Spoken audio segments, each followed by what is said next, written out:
하나님 말씀 에베소서 6장 5절부터 9절입니다. 신약 성경 에베소서 6장 5절부터 9절 제가 봉독하겠습니다. 종들아 두려워하고 떨며 성실한 마음으로 육체의 상전에게 순종하기를 그리스도께 하듯 하라. 눈가림만 하여 사람을 기쁘게 하는 자처럼 하지 말고 그리스도의 종들처럼 마음으로 하나님의 뜻을 행하고 기쁜 마음으로 섬기기를 주께 하듯 하고 사람들에게 하듯 하지 말라. 이는 각 사람이 무슨 선을 행하든지 종이나 자유인이나 주께로부터 그대로 받을 줄을 알미라. 상전들아 너희도 그들에게 이와 같이 하고 위협을 그치라. 이는 그들과 너희의 상전이 하늘에 계시고 그에게는 사람을 외모로 취하는 일이 없는 줄 너희가 알미라. 아멘. 전반적으로 바울 사도가 교회에 대해서 말을 할 때 부부관계, 그 다음에 부모와 자녀 관계를 빗대어서 설명을 합니다. 그러나 그것은 단순한 비유로 그치는 것이 아니고 실제로 부부관계와 부모 자녀 관계가 교회와 그리스도의 관계를 반영하는 실제 일상의 삶에서도 교회가 삶의 중심이 되는 것을 함께 설명한 것입니다. 그래서 에베소서 5장의 그 내용들을 단순히 이건 교회만 설명한 것이다 라고 할 수는 없는 것입니다. 우리가 이제 웨스트민스터 신앙 고백을 예배 때마다 하지는 않습니다만 본래 이제 개혁교회는 그 신앙 고백을 같이 하게 되죠. 그 웨스트민스터 신앙 고백에 보면 우리의 삶의 중심 세 가지를 말합니다. 그것은 하나는 하나님 중심, 말씀 중심, 교회 중심 이 세 가지를 말하죠. 예전에는 이제 교회에서 예배 드릴 때마다 항상 이 세 가지를 함께 다 이렇게 교인들이 고백하고 예배드리고 하는 그런 일들이 있었는데 이제 요즘에는 잘 하지 않죠. 그러나 개혁교회의 그 모든 신앙의 중심은 이 세 가지입니다. 하나님 중심, 말씀 중심, 교회 중심이죠. 여기서 말하는 교회 중심이라고 하는 것은 이 건물과 교회 활동이 삶의 중심이 되어야 된다 그런 뜻이라기보다는 이제 그런 뜻은 아니고 그리스도와 교회와의 관계가 실제 우리의 삶에서 투영이 되고 그리스도와 나와의 인격적 관계가 우리 삶의 모든 결정과 삶의 방향과 목적의 어떤 기준이 되어야 한다는 것입니다.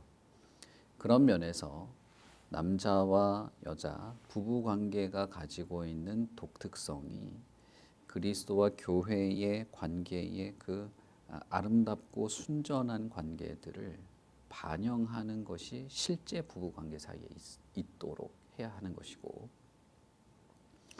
부모와 자녀와의 관계도 그 모든 그 삶의 일상적인 면에서 부모는 하나님의 그 보호, 지혜와 지식과 능력들을 보여주는 것이고 자녀는 하나님께 순종하며 신뢰하며 자신을 의탁하는 것들을 행하는 것이 있는 것이죠. 그리고 바울 사도는 이제 종과 상전의 관계를 통해서 한 번 더 언급하게 됩니다. 종에 대한 내용들이 뭐 거의 90%고 상전에 대한 내용이 10% 정도 있지만 어제 말씀드린 것처럼 이것은 다 상호적인 것입니다. 그리고 이 내용은 골로새서에도 그대로 있죠. 골로새서의 내용과 에베소서의 내용은 거의 똑같습니다. 그러나 여기서 에베소서에서 말하고 있는 내용은 특히 교회와 관련되어서 더 강조되고 있는 것입니다.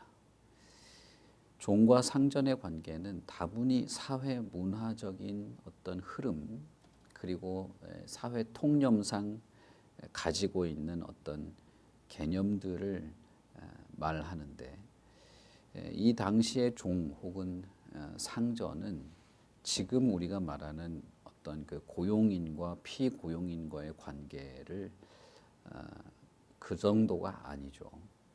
이 당시의 종 혹은 노예는 완전히 다른 위치에 있는 사람들입니다.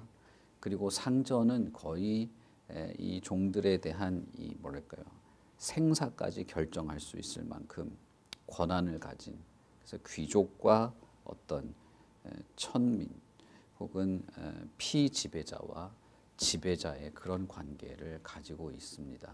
그러다 보니까 이 종 혹은 노예는 뭐라고 하면 좋을까요? 모든 것을 이제 강압적이고 억지로 하는 그런 것이죠. 그리고 상전은 노예를 대할 때 인간으로 취급하지 않고 말을 할 수 있는 짐승 정도로 취급했습니다. 실제로 이제 로마 시대 때 노예에 대한 그 개념은 그 정도입니다. 말할 수 있는 짐승, 실제로 그런 표현을 씁니다. 그러니까 노예들이 뭔가 이게 주인이 뭔가 일을 시켜서 할 때 그걸 뭐라고 하면 좋을까요? 하고 싶어서 하는 게 아니죠. 그냥 시키니까 하는 겁니다. 시키니까 하는 것이고, 위협을 받을까봐 하는 것이고, 이 상전에게 이렇게 벌을 받지 않으려고 하는 그런 것이죠. 자신이 맡은 일을 마치 내 일처럼, 이 집이 자기의 집인 것처럼, 이 재산이 자기 재산인 것처럼 그렇게는 할 수 없는 겁니다. 죽었다 깨나도 그런 일은 생기지 않고, 영원히 자신이 노력해도 그런 것을 보상으로 얻을 수 없는 것이죠. 그렇기 때문에 당시의 사회 통념 혹은 문화, 아주 자연스럽고 정당하게 받아들여지는 그 문화의 흐름은 노예들은 그냥 건성으로 그리고 빈둥거리는 것이 당연한 것이었습니다.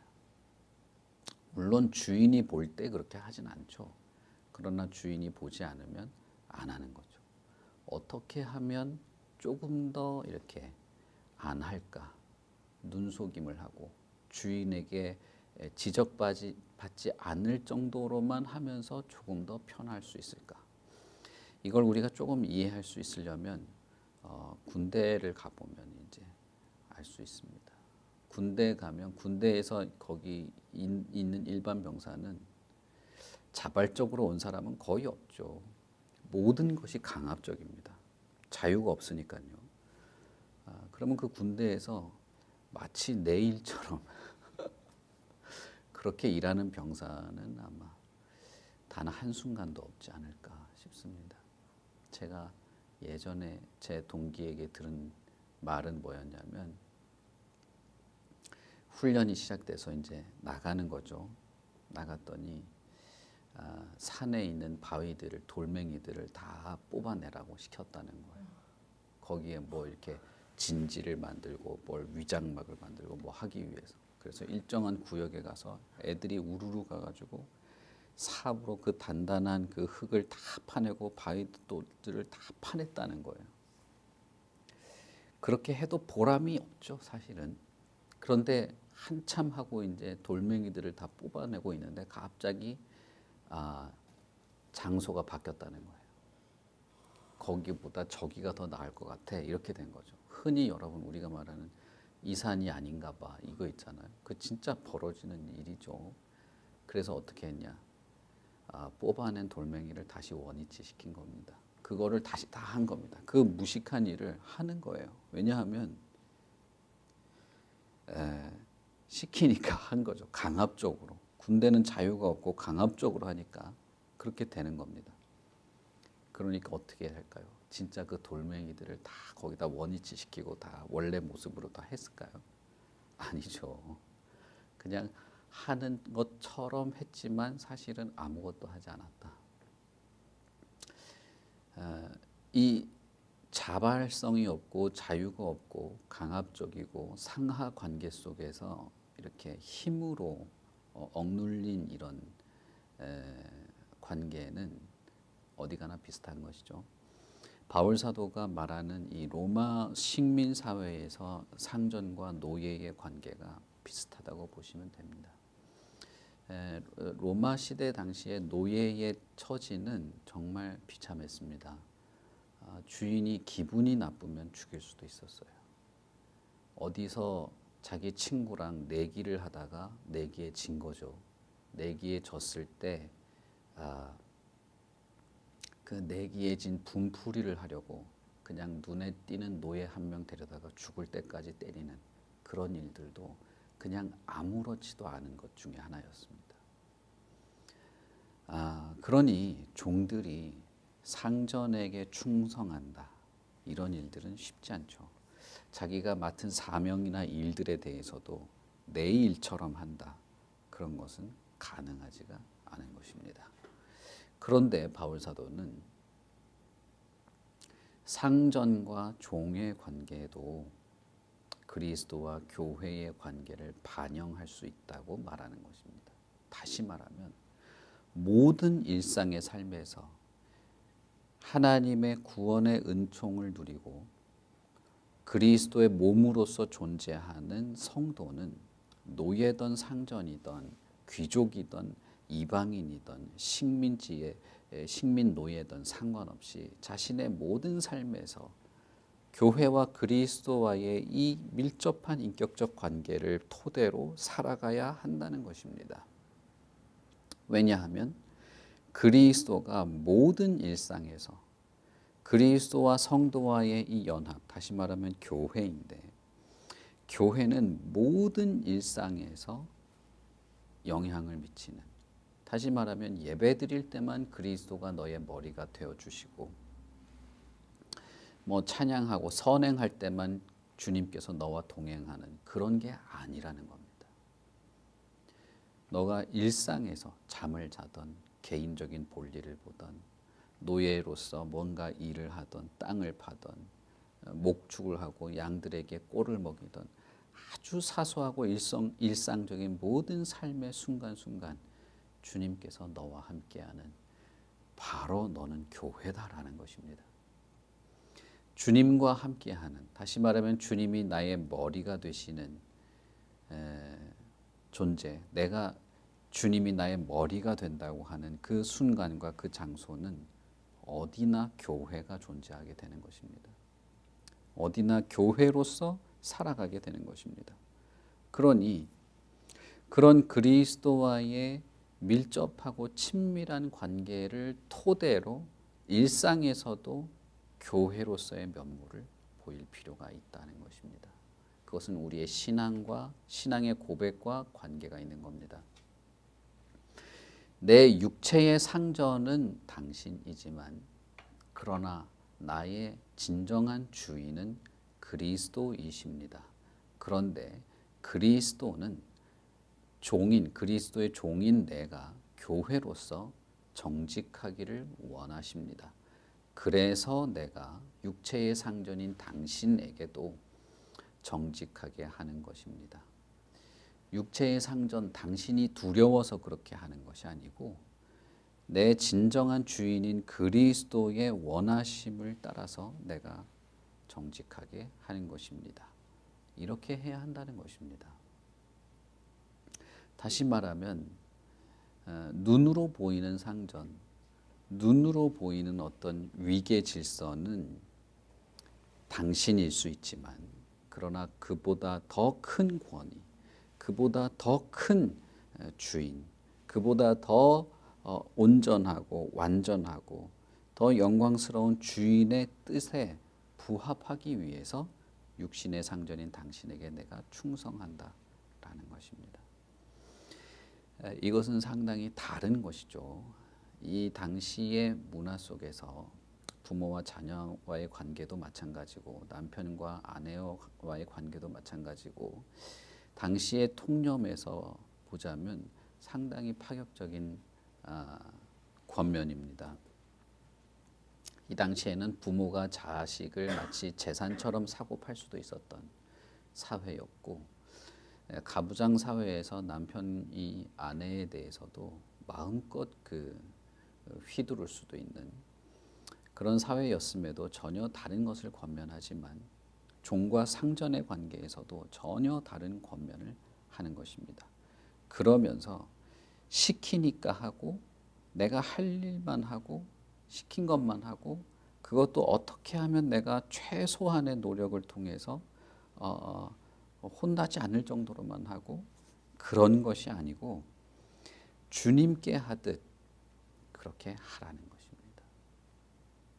다시 말하면 교회의 머리인 주님의 원하심을 잘 따라서 하라는 것입니다.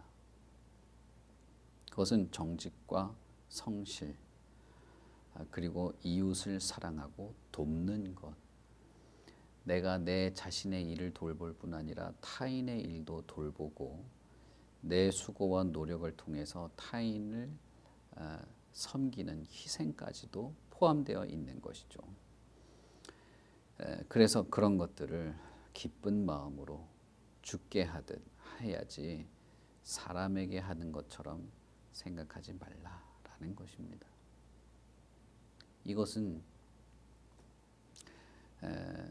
주님께서 어떻게 받아들여 주시냐에 관계되어 있는 것인데, 내가 A라는 회사에서 충성하지만 주님은 그것을 자신에게 충성한 것으로 받아들여 주신다는 겁니다.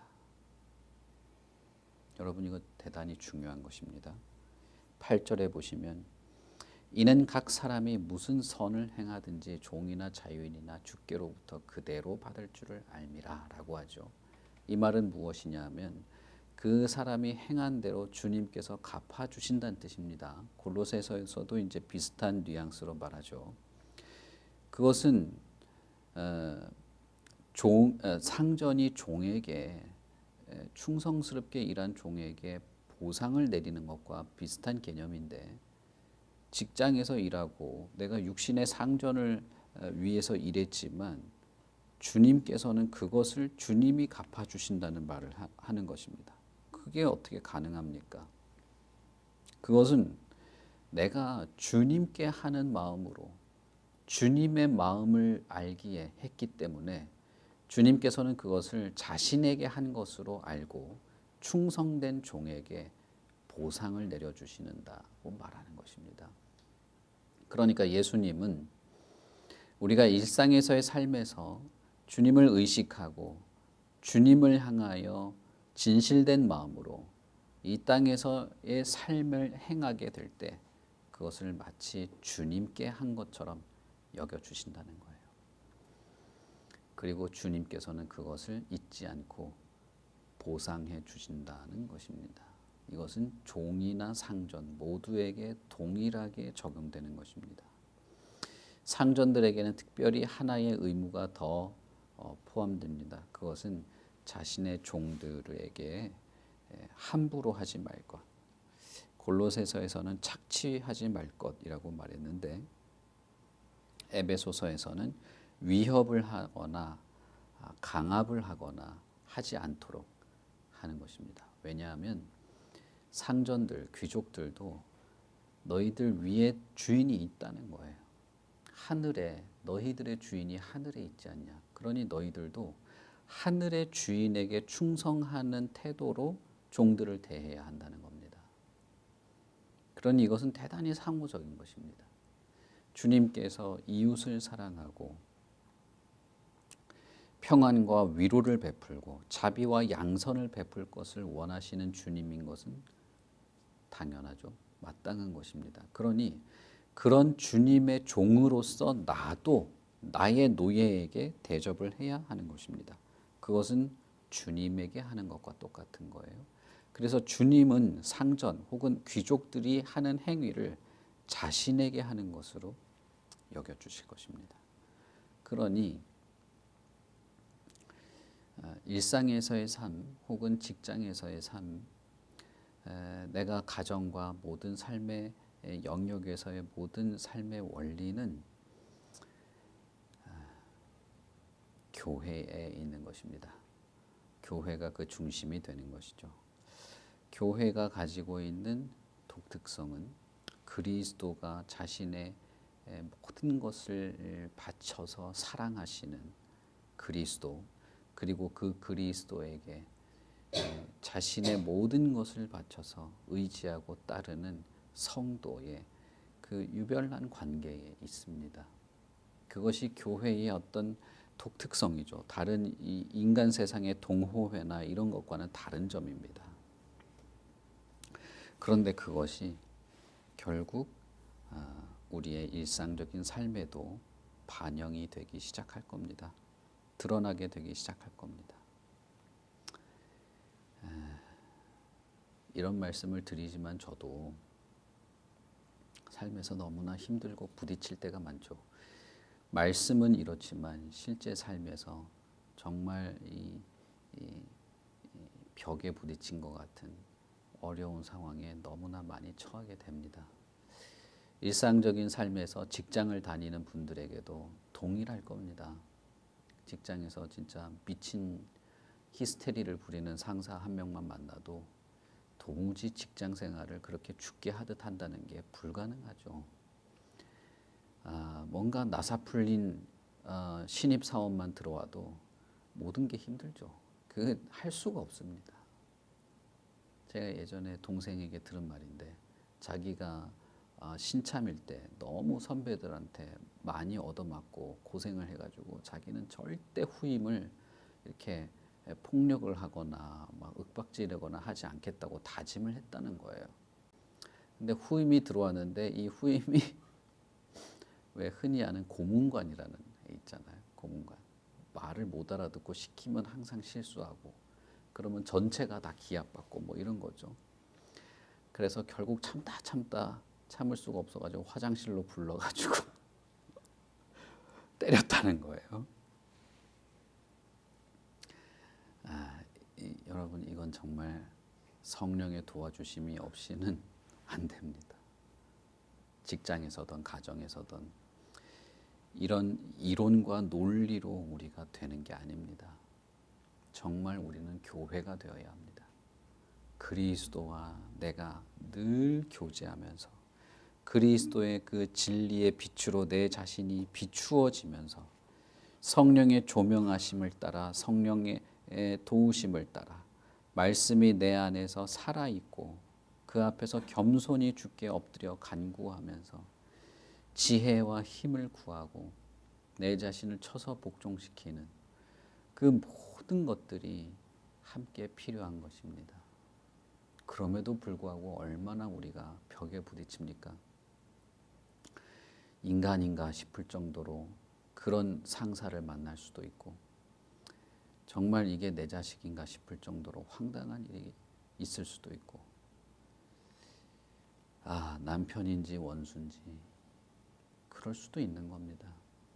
요즘에 우리나라에 황혼 이혼이라는 말이 이제 심심찮게 들리지 않습니까? 그게 거의 20년 전에 일본에서 유행했던 말이에요. 근데 우리나라가 거의 일본과 비슷한 전철을 밟아가는 것 같아요.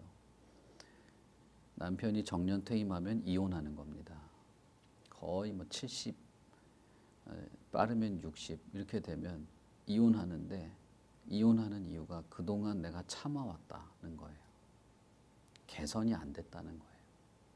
회복이 안 되고 그러고 있다가 이제 내가 어느 정도 내 삶을 이어갈 수 있겠다 싶으면 그냥 미련 없이 이혼하는 것이죠. 그런 사회에 살고 있습니다. 조금 지나면 여러분 어떻게 될까요? 이제 황혼 이혼 같은 거가 아무 문제가 안 되는 그거 그래 잘했어 이런 시대가 올 겁니다. 제가 참 안타까운 것 중에 하나는 이 사회가 얼마나 악하고 불안정하고 왜곡되어 있는지 이혼하는 걸 가지고 잘했어 잘한 결정이야 라고 말할 그런 상황들이 펼쳐지기도 한다는 거예요. 이런 세상에서 우리는 교회로 살고 교회로 존재하고 하나님은 우리를 교회로 부르십니다. 그리고 이 교회라고 하는 것은 일정한 장소에 모여서 적당한 거리를 두고 적당히 꾸며진 외모로 서로 매너를 지키면서 찬송하고 기도하고 예배하고 이런 걸 말하는 게 아니고 우리의 모든 일상의 모든 순간 우리의 민낯이 드러나게 되는 그런 삶의 정황 속에서도 우리가 교회라는 것입니다. 그리스도는 그 자리에 우리와 함께 있습니다. 그리스도는 그때에도 우리의 머리로 계시고 그리스도는 우리의 삶의 밑바닥에 우리의 민낯이 드러나는 그때도 우리를 사랑하십니다. 자신의 교회를 사랑하고 자신을 희생하신 바로 그 주님입니다. 그러니 여러분, 우리가 정말 너무 모자라고 힘들고 안타깝지만 주님을 기억하시고 죽게 하듯 하고 우리의 진정한 상전이신 주님을 기억하고 주님의 말씀과 진리, 성령의 인도하심과 하나님의 구원을 기억하며 교회로서 살아갈 수 있기를 바랍니다. 우리 같이 기도하겠습니다. 하나님 아버지, 은혜를 감사합니다. 하나님의 말씀이 우리의 삶에 살아서 운동하고 역사하는 것이기를 바랍니다. 하나님이여 우리를 도우시고 지켜주시옵소서. 하나님이여 우리를 하나님의 거룩한 교회로 세워지게 하시옵소서.